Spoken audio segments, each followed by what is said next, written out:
Good evening, everyone. It's James. I'm back with your Survivor recap for this week. And I'm going to do something a little different this time. I'm going to recap both Survivor and The Amazing Race in the same video. So let's get right to it. This week, we're down to 11 tribe members. So, the tribes were told that they were going to merge from 3 tribes into 1. So that means we're now headed into the individual stage of the game. So from there, the next challenge began with a scramble to earn an advantage. Simply put, there were keys hidden in the jungle. One of them unlocked a chest which contained an advantage for the next challenge. And that's important. But I'll get to that in a second.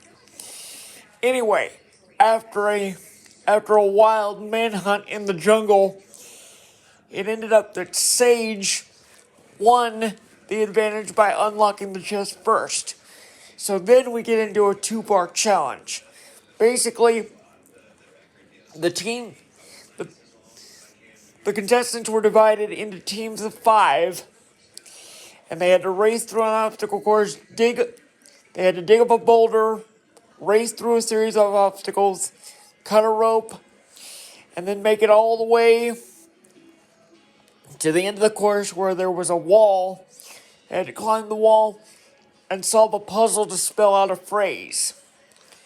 The first team to do that would earn the merge meal, which is a celebration feast they have to celebrate getting to that point in the game.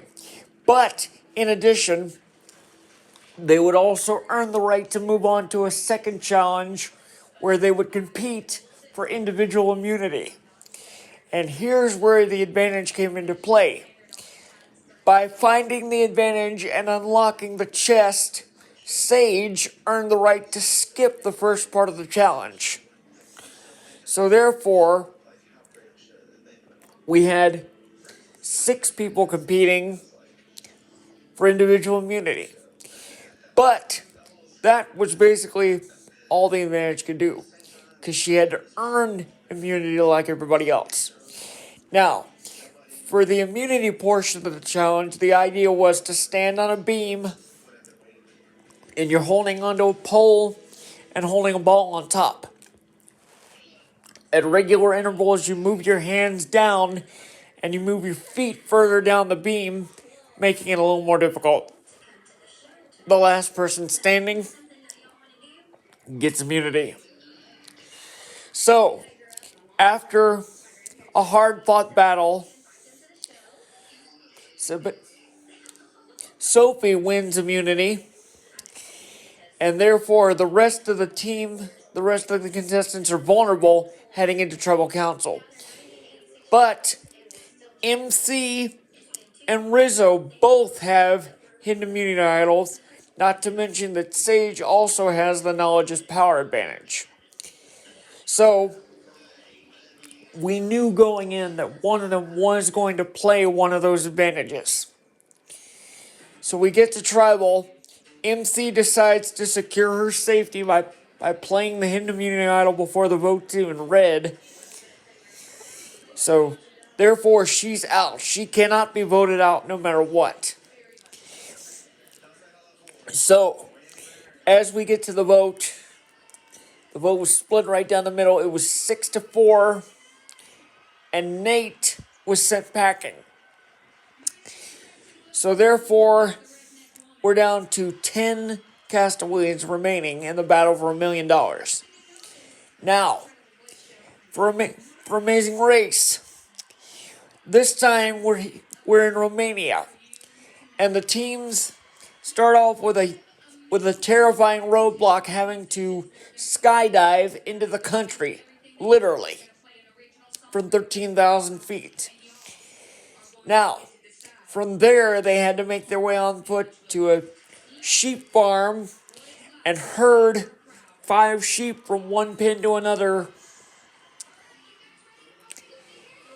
But those 5 sheep were all branded with blue paint. Now, after a hard-fought battle across Romania, which saw them making mud bricks and spiritual masks, Tucker and Eric won their fourth leg in a row, whereas Natalie and Stephanie were eliminated. Now, as a result of winning the leg, Tucker and Eric won $5,000 each.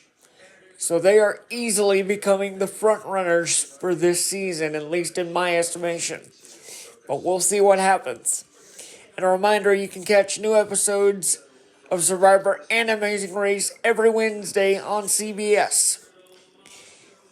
With that said, I want to remind everyone that the John Cena Last Time Is Now tournament begins tomorrow night on Raw in Boston. John Cena will be there, and I will try my best to cover part, if not all, the show, and I'll break down as much as I can. With that being said, thank you very much again, and until next time, love one another. Thank you.